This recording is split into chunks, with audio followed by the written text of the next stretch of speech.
ನಮಸ್ಕಾರ. ನಿಮ್ಮ ಜೊತೆ ಇದೆ PNS ನ್ಯೂಸ್ ನೆಟ್ವರ್ಕ್. ನೀವು ನೋಡ್ತಿದ್ದೀರಾ PNS ವಿಸ್ತಾರ. ನಾನು ನಿಖಿಲ್ ಜೋಶಿ. ಸ್ವಾಗತ ನಿಮಗೆ ಟು ದ ಪಾಯಿಂಟಿನ ಈ ವಿಶೇಷ ಸಂದರ್ಶನಕ್ಕೆ. ಈ ಒಂದು ಸಂದರ್ಶನ ನಿಜಕ್ಕೂ ವಿಶೇಷ, ಯಾಕಂದರೆ ನಾನು ಯಾರನ್ನ ಸಂದರ್ಶನ ಮಾಡೋದಕ್ಕೆ ಬಂದಿದ್ದೀನಿ, ಇವರು ತಮ್ಮ ಆಡಳಿತ ವೈಖರಿಯಲ್ಲಿ ಒಂದು ವಿಶೇಷತೆಯನ್ನು ತಂದು ಕಳೆದ 3-4 ತಿಂಗಳಲ್ಲ, ಆಲ್ಮೋಸ್ಟ್ 3 ವರ್ಷಗಳಿಂದ ಸತತವಾಗಿ ಹೆಡ್ಲೈನ್ಸನ್ನು ಪಡ್ಕೊಳ್ಳೋದ್ರಲ್ಲಿ ಯಶಸ್ವಿಯಾಗಿದ್ದಾರೆ. ಮತ್ತು ಜನರ ಜೀವನಕ್ಕೂ ಕೂಡ ಒಂದಷ್ಟು ನೆಮ್ಮದಿಯನ್ನು ತರುವಂಥ ಪ್ರಾಮಾಣಿಕ ಪ್ರಯಾಸವನ್ನು ಮಾಡಿದ್ದಾರೆ ಅನ್ನೋ ಅಭಿಪ್ರಾಯವನ್ನು ಅಟ್ಲೀಸ್ಟ್ ಸೃಷ್ಟಿ ಮಾಡೋದ್ರಲ್ಲಿ ಯಶಸ್ವಿಯಾಗಿದ್ದಾರೆ. Krishna Byregowda sir, thank you so much for your time. ಒಂದು ರೀತಿ ನೀವು ಈ ಸರ್ಕಾರದ ಮ್ಯಾನ್ ಆಫ್ ದ ಮ್ಯಾಚ್ ಅಂತ ಸದ್ಯದ ಪರಿಸ್ಥಿತಿಯಲ್ಲಿ ಒಂದಲ್ಲ ಒಂದು ರೀತಿಯಲ್ಲಿ ನೀವು ಹೆಡ್ಲೈನ್ಸ್ನಲ್ಲಿ ಇದ್ದೇ ಇರ್ತೀರಿ. ಸೊ ರೀಸೆಂಟಾಗಿ ನೀವು ಹೆಡ್ಲೈನ್ಸ್ಗೆ ಬಂದಂಥ ವಿಷಯಗಳನ್ನ ನಾನು ತೊಗೊಂಡು ಶುರು ಮಾಡ್ತೀನಿ ಈ ಸಂದರ್ಶನನ. ಫುಟ್ಪಾತ್ ಕ್ಲಿಯರೆನ್ಸ್ ಸರ್, ನಮ್ಮೆಲ್ರಿಗೂ ಬೇಕು ಸರ್. ಪಾದಚಾರಿ ಮಾರ್ಗ ಸುಪ್ರೀಂ ಕೋರ್ಟ್ ಹೇಳ್ತು ಇಟ್ಸ್ ಅ ಫಂಡಮೆಂಟಲ್ ರೈಟ್, ಮೂಲಭೂತ ಅಧಿಕಾರ ಮತ್ತು ಹಕ್ಕು ಒಬ್ಬ ನಾಗರಿಕನಿಗೆ ಅಂತ. ಮತ್ತು ನಾವು ದುಡ್ಡು ಕೊಡ್ತೀವಿ, ಮತ್ತು ನಾವು ಸಾಕಷ್ಟು ಮಾತಾಡ್ತೀವಿ, ತೆರಿಗೆ ಪಾವತಿಸ್ತೀವಿ, ನಾವು ಸಾಕಷ್ಟು ಮಾತನಾಡ್ತೀವಿ, ಏನಂತ ಹೇಳ್ತೀವಿ, ಬರೀ ಗಾಡಿನಲ್ಲೇ ಯಾಕೆ ಓಡಾಡಬೇಕು, ನಾವು ನಡೆದಾಡುವಂಥ ಸರ್. ಆದರೆ ಪ್ರಶ್ನೆ ಇರೋದು ಸರ್, ಜನನೂ ನಡಿಬೇಕು, ಆದರೆ ಜೀವನನೂ ನಡಿಬೇಕಲ್ವಾ? ನೀವು ಯಾರ ಅಂಗಡಿಗಳನ್ನ ತೆಗೆಸ್ಬಿಟ್ಟಿದ್ದೀರಿ, ಅವ್ರ ಜೀವನ ಹೇಗೆ ನಡೀತದೆ ಅನ್ನೋ ಒಂದು ಪ್ರಶ್ನೆ ಕೇಳಿದಾಗ how do you face it? ಏನಿಲ್ಲ, ಪಕ್ಕದ ರೋಡಲ್ಲಿ ಹೋಗಿ ಸೈಡ್ ರೋಡಲ್ಲಿ ಎಲ್ಲಿ ಜನ ನಡೆಯೋರು ಕಡಿಮೆ ಇದ್ದಾರೆ, ಎಲ್ಲಿ ಟ್ರಾಫಿಕ್ ಕಡಿಮೆ ಇದೆ, ಅಲ್ಲಿ ಅವರು ವ್ಯವಹಾರ ಮಾಡ್ಕೊಂಡ್ಲಿ ಜೀವನ ನಡಿಬೋದು.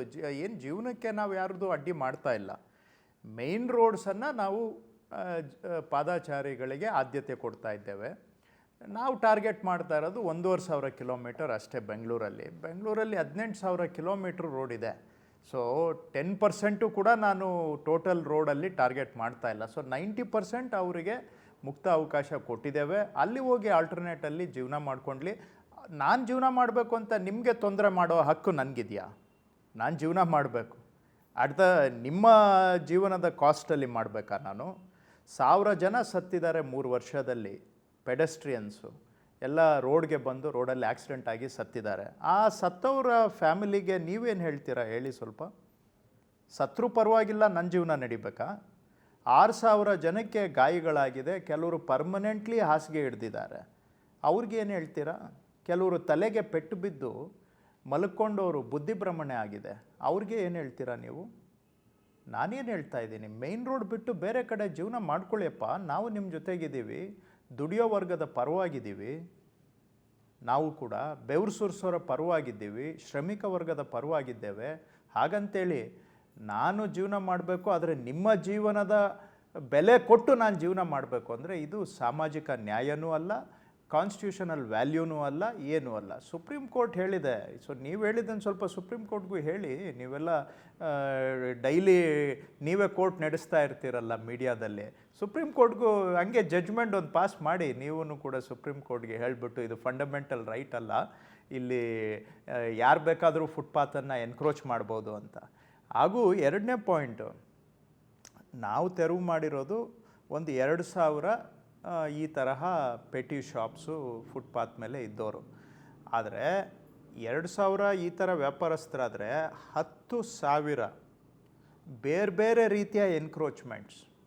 ಯಾವುದು ಅಂಗಡಿಗಳಿಂದ ಮುಂದ್ಗಡೆಗೆ ಶೀಟ್ ಹಾಕ್ಕೊಂಡು ಅದನ್ನು ಪರ್ಮನೆಂಟಾಗಿ ಫುಟ್ಪಾತ್ ಎನ್ಕ್ರೋಚ್ ಮಾಡಿದ್ದವರು. ಹಿಂದ್ಗಡೆ ಅವ್ರ ಬಿಲ್ಡಿಂಗ್ ಇದೆ, ಮುಂದ್ಗಡೆ ಎನ್ಕ್ರೋಚ್ಮೆಂಟು.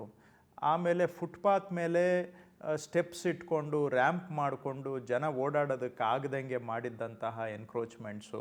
ಆಮೇಲೆ ಫುಟ್ಪಾತ್ ಮೇಲೆ ಇವ್ರದ್ದೆಲ್ಲ ಅಡ್ವರ್ಟೈಸ್ಮೆಂಟ್ ಬೋರ್ಡ್ಗಳು ಹಾಕ್ಕೊಂಡು ಜನ ಓಡಾಡೋದಕ್ಕೆ ಅಡ್ಡ ಮಾಡಿದ್ದವು. ಸೊ ಈ ಥರದ್ದೆಲ್ಲ 10,000 ಪ್ರಕರಣ ಕ್ಲೀನ್ ಮಾಡಿದ್ದೇವೆ. ವ್ಯಾಪಾರಿಗಳು ಅಂದರೆ ಒಂದು 2,000 ಇರ್ಬೋದು. ಅವರಿಗೆ ಪಕ್ಕದ ಕ್ರಾಸ್ ರೋಡ್ಗೆ ಹೋಗಿ ಅಂತ ಹೇಳಿದ್ದೀವಿ ಅಷ್ಟೇ ನಾವು. ಸೊ ಅವ್ರ ಜೀವನಕ್ಕೆ ಏನು ಬೇಕೋ ಖಂಡಿತ ನಾವು ಸಹಾನುಭೂತಿಯಿಂದ ಇರ್ತೇವೆ. ಆದರೆ ಬೆಂಗಳೂರು ಸುಧಾರಣೆ ಆಗಬೇಕು. ಇದು ಹೆಂಗಿದೆ ನಿಮ್ಮ ನ್ಯಾಯ ಅಂದರೆ ಸಮಸ್ಯೆಗಳು ಹೇಳ್ತಾನೇ ಇರಬೇಕು, ಆದರೆ ಯಾವುದು ಸಾಲ್ವ್ ಆಗಬಾರ್ದು. ನಿಮ್ಮ ನ್ಯಾಯ ಈ ಥರ ಇದೆ. ಇಂಗ್ಲೀಷಲ್ಲಿ ಒಂದು ಮಾತು ಹೇಳ್ತಾರೆ, you are damned if you do, you are damned if you don't do also. ನೀವೇನಾದರೂ ಮಾಡಿದ್ರೇನೂ ತಪ್ಪು, ಏನು ಮಾಡದೆ ಹೋದರೂ ತಪ್ಪು. ತಪ್ಪನ್ನು ದೂಷಣೆ ಮಾಡೋದೇ ಒಂದು ಉದ್ಯೋಗ ಕೆಲವರಿಗೆ ಇವತ್ತಿನ ಸಮಾಜದಲ್ಲಿ. ಅದರಿಂದ ಬೆಂಗಳೂರು ಸುಧಾರಣೆ ಆಗೋದಿಲ್ಲ.